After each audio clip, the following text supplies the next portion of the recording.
I'm Tanya Miller, 32, a financial analyst in Nashville, Tennessee. Last month, I was scrolling through my bank app expecting the usual when my heart stopped. $50,000 gone from the joint account I'd set up to help my family. The transactions led straight to my brother's failing tech startup, a black hole of bad ideas he'd been peddling for years. I dug deeper, and there it was, transfers approved without my consent tied to my parents' logins. They were funneling my money to him behind my back like I was just a cash machine for their golden boy. My stomach churned not just from the betrayal, but from the audacity. They thought I'd never notice. I leaned back in my chair, staring at the numbers, my mind racing. This wasn't a mistake. It was a plan. My parents, who'd always put my brother first, were at it again. But this time, I wasn't the quiet kid who'd let it slide. I started piecing it together: bank records, emails, anything to nail them. I wasn't going to confront them in some tearful family meeting.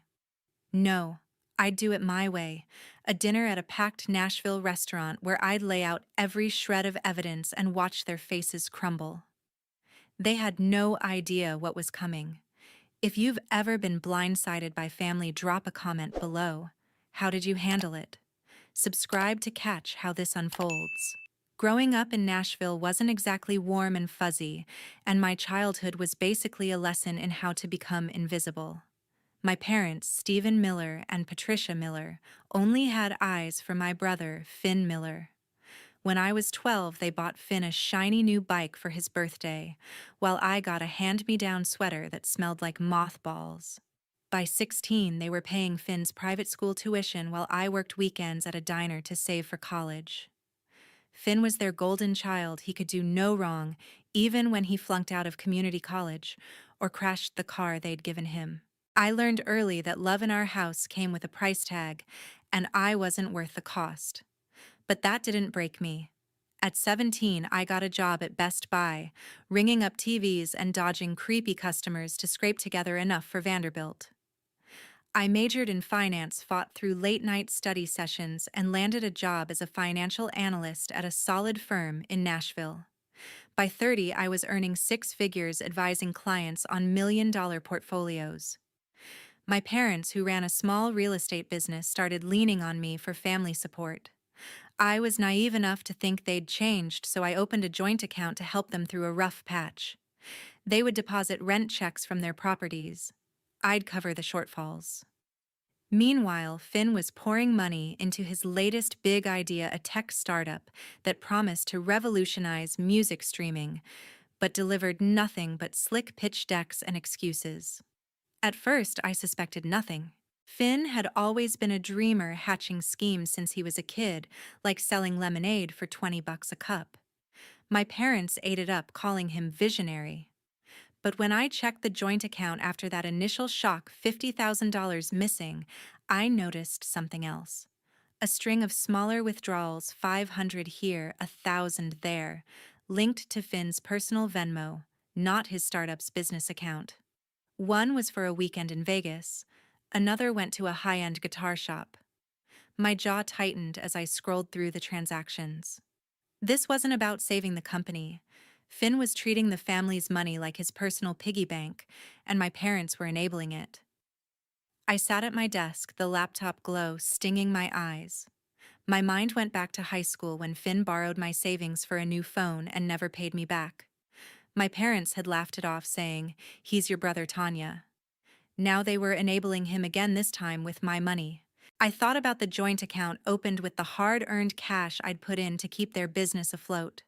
Stephen and Patricia had access, sure, but those withdrawals clearly pointed to Finn. I pulled up more statements and cross-checked dates. A pattern emerged: whenever Finn's startup needed a lifeline, money disappeared from the account, often with my parents' approval codes. They weren't just negligent, they were complicit. My fingers hovered over my phone. I wanted to call them and demand answers, but I held back. Shouting wouldn't solve anything. I needed proof, something undeniable, to show them who Finn really was. I remembered being 18, begging for gas money to get to work while Finn had a new laptop for school. The resentment rose, sharp and familiar. I was no longer the kid who swallowed her anger. I started downloading bank statements flagging every suspicious transfer. Finn's startup was a black hole and my parents were pouring my money into it. But this time I would not let them use me again. I was going to make them face the truth. The next morning I called Leslie. My best friend Leslie Parker was a CPA who could spot a bad number faster than I could down a coffee. I paced my apartment phone pressed to my ear explaining the joint account mess. $50,000 gone siphoned to my brother's failing startup with my parents' approval codes blinking like neon signs. Leslie didn't hesitate. "Meet me at my office," she said, her voice sharp. "Bring every bank statement you've got." At her downtown Nashville firm, Leslie hunched over her laptop, her fingers flying across the keyboard. She pulled up the joint account records, cross-referencing them with Finn's transactions. Within an hour, she leaned back, her face grim. "Tanya, he forged your signature," she said, pointing to a scanned withdrawal form. The loops and swirls of my name were close, but the slant was off. Finn's clumsy attempt to mimic me. $50,000 had been wired to his personal Venmo, not his startup's account. Smaller transfers followed: 1,000 for a Nashville bar tab, $2,000 for a custom leather jacket. My blood boiled. This wasn't just theft. It was personal. Leslie printed out the evidence: bank forms, transfer logs, even a screenshot of Finn's Venmo flaunting a new watch. "This is enough to bury him," she said, stacking the papers. I nodded, my mind already racing to the next step. I needed more than numbers. I opened my laptop and dug into Finn's emails, which I'd accessed through a shared family account years ago. There it was, a message to an investor, Finn bragging about new funding for his startup, sent the day after the big withdrawal. The arrogance made my skin crawl. He thought he'd gotten away clean. I drove to Green Hills to meet my Aunt Rose Brooks, a retired lawyer who'd spent 30 years dismantling shady deals. Over coffee at a quiet cafe, I laid out the evidence. Aunt Rose adjusted her glasses, scanning the forged signature and Finn's email. "This is textbook fraud," she said, her voice steady but fierce. "You can sue him civilly for damages and lock down that account before they touch another cent." She outlined my options: freeze the account, file a lawsuit, and maybe even press charges. I wasn't ready for criminal court, but a civil suit felt right.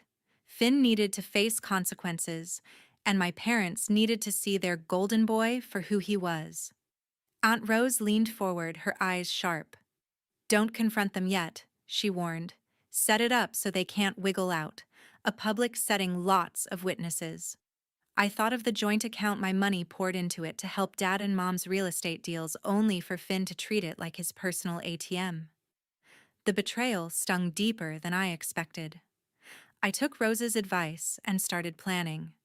A dinner at the Southern A packed Nashville restaurant would be perfect. I'd invite my parents, Finn, Leslie, and a few family friends who'd always bought Finn's visionary act.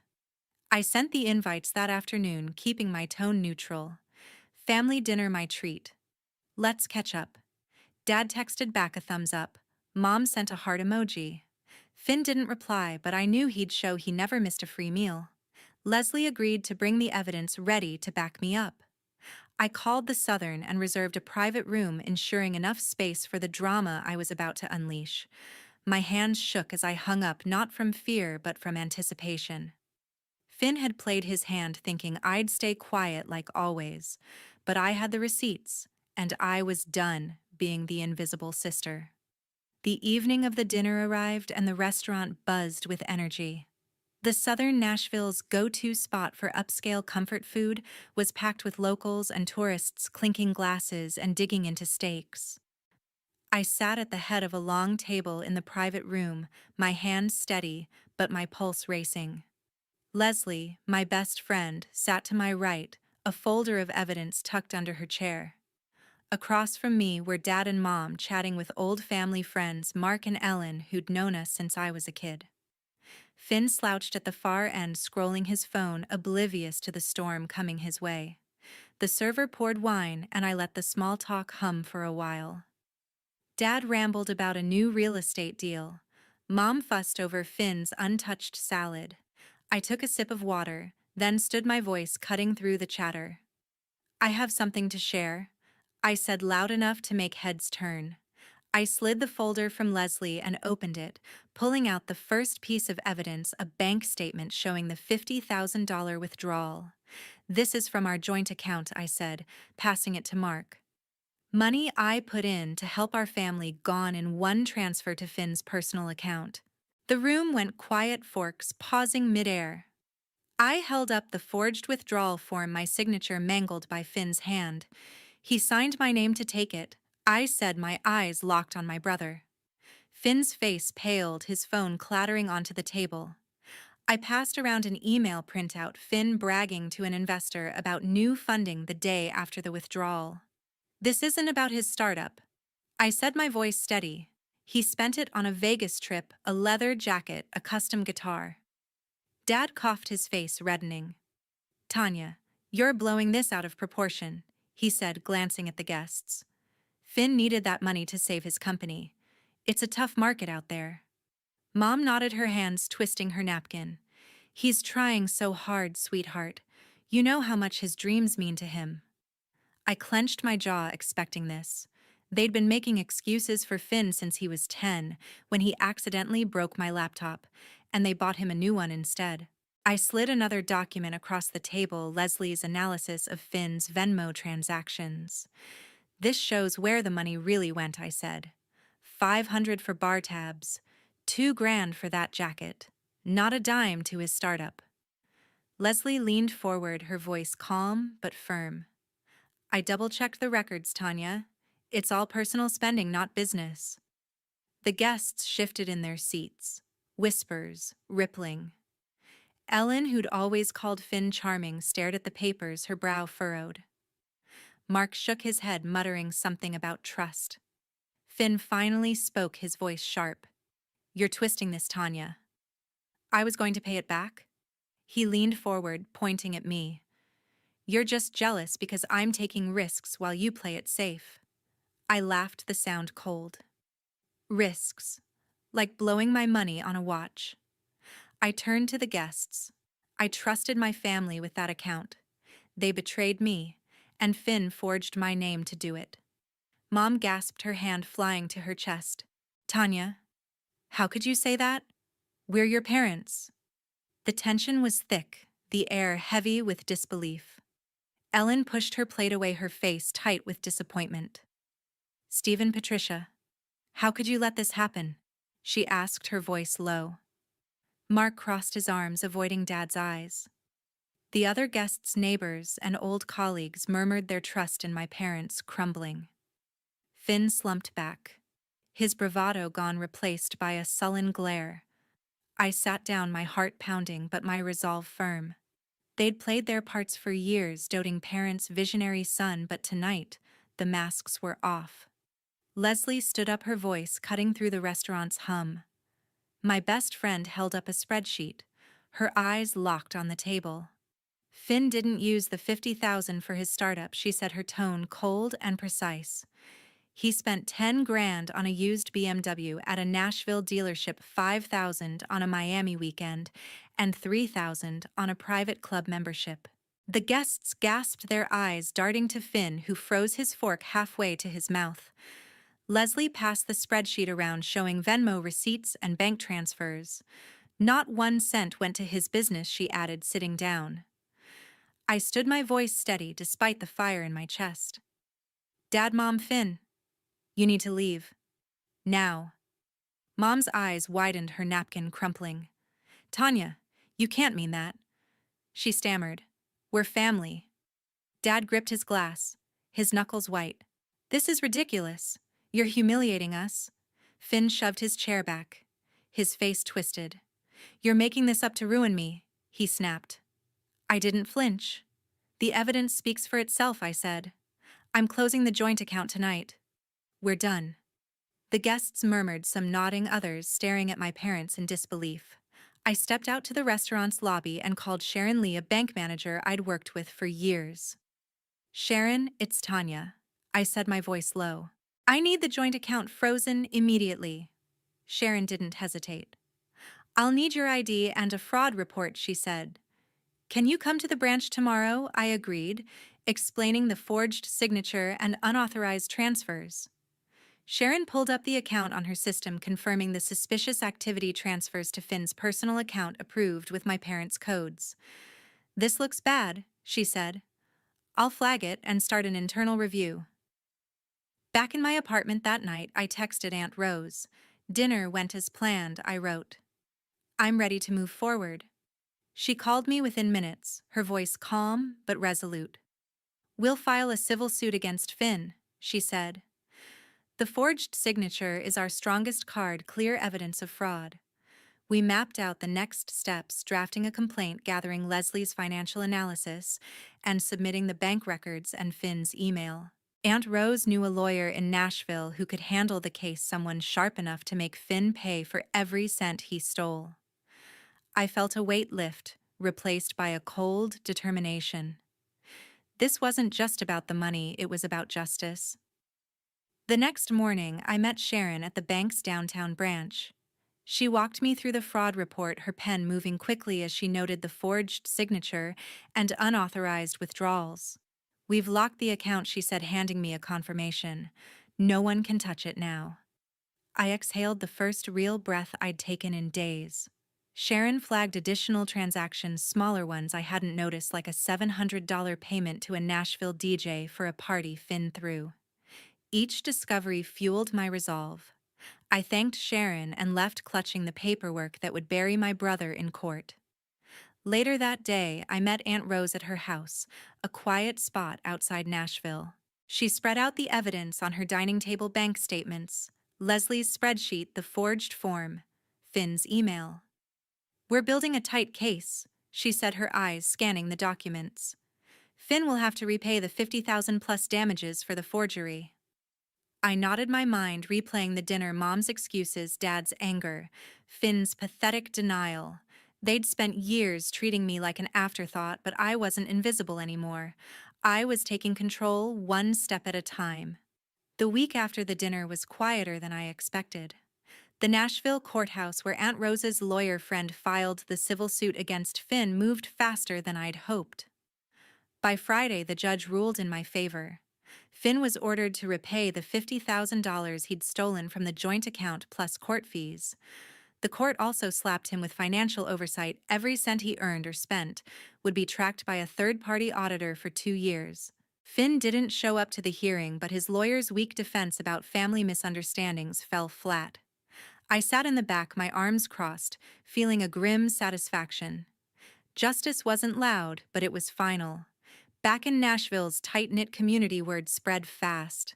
Dad and Mom, Stephen and Patricia, faced a different kind of fallout. Mark and Ellen, the family friends at the dinner, stopped inviting them to their annual cookouts. Their real estate clients, once loyal, started pulling deals. Whispers of their role in Finn's fraud had reached the local Chamber of Commerce.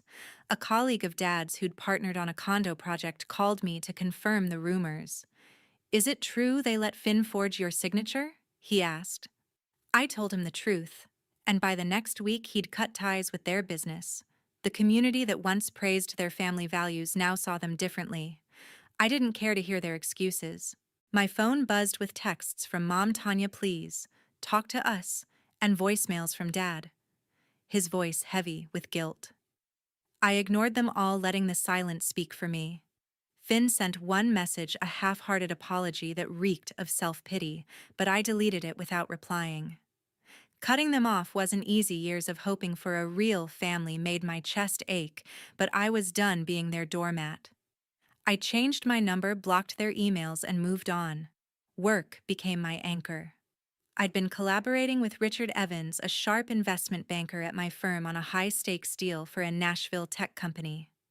Richard's knack for crunching numbers matched my own, and we spent late nights at the office poring over spreadsheets and pitching strategies to clients. "You're relentless," he said one evening, handing me a coffee as we finalized a proposal. I smiled, grateful for the distraction. The deal closed successfully, earning us a bonus and a nod from the board. For the first time in weeks, I felt like I was building something for myself, not fixing someone else's mess. Then there was Derek Carter, a marketing consultant I met at a networking event downtown.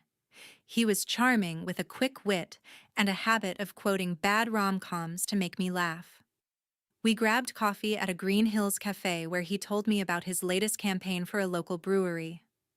"You ever think about slowing down?" he asked, his eyes steady on mine. I shrugged, dodging the question, but his warmth stuck with me. Our coffee dates turned into dinners, then a late-night walk along the Cumberland River where he held my hand and didn't push when I stayed quiet about my family. Derek was different, patient, grounded, nothing like Finn's reckless bravado. I leaned into this new chapter, focusing on what I could control.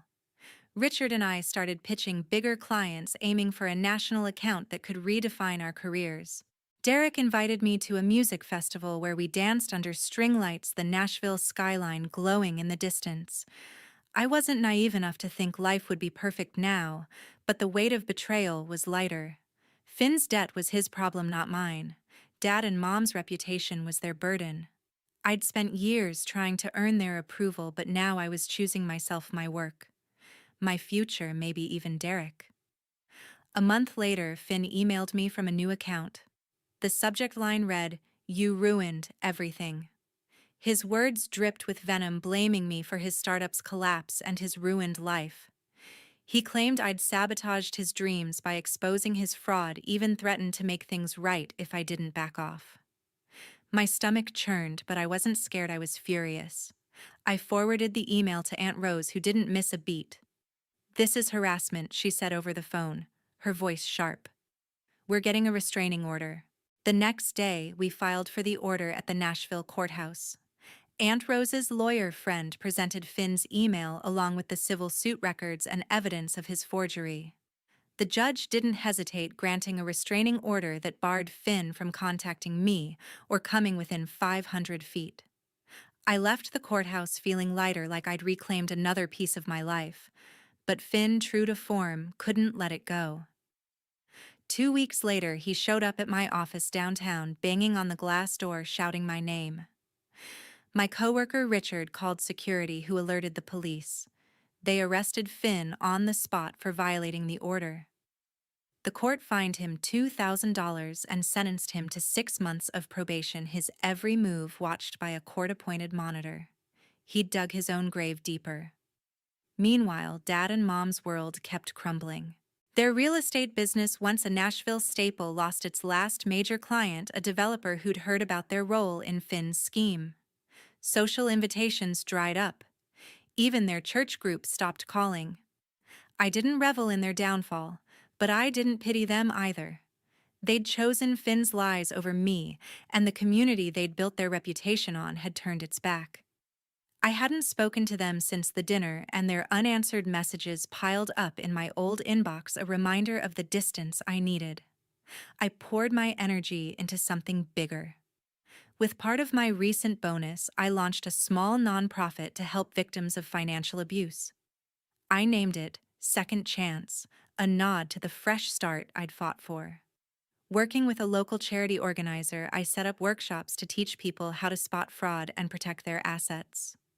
Leslie volunteered her accounting skills, crunching numbers for the fund, while Derek designed a sleek website to spread the word. The first event, held at a Nashville community center, drew 12 attendees, people like me, betrayed by those they trusted. Seeing their relief as we shared resources felt like healing a wound I didn't know I had. At work, things were looking up. Richard and I landed a national account with a tech firm, a deal that put our names on the radar. The board called me in one afternoon, offering a promotion to senior partner, a role I'd eyed for years. I accepted, my voice steady but my heart racing. The extra responsibility meant longer hours, but it also meant I was calling the shots, building a legacy on my terms. Richard toasted me with cheap office coffee, joking that I'd be running the company soon. I laughed, but the thought didn't seem so far-fetched anymore. Derek and I grew closer too. He took me to a quiet diner on the outskirts of Nashville where we talked about everything but my family, his latest campaign, my nonprofit, our shared love for bad reality TV. One night, as we walked through Centennial Park, he stopped under a street lamp and kissed me, soft and sure. It wasn't a fairy tale, but it was real, and that was enough. Derek didn't try to fix me or fill the gaps my family left. He just showed up steady and kind. Looking back, I realized family isn't about blood. It's about who stands by you when the world feels heavy. Leslie, Aunt Rose, Derek. They were my people, not the ones who'd betrayed me. Finn would carry his consequences from the fines to the probation, and my parents would live with their tarnished name. I'd spent years chasing their approval, but I didn't need it anymore. I'd built my own life one step at a time, and it was stronger than anything they could have given me. Thank you for listening to my story. It's not easy to set boundaries with family, but it's worth it to protect your peace. If you've ever had to draw that line, share your experience in the comments. I'd love to hear how you found your strength. Your stories matter, and they might just help someone else take their first step.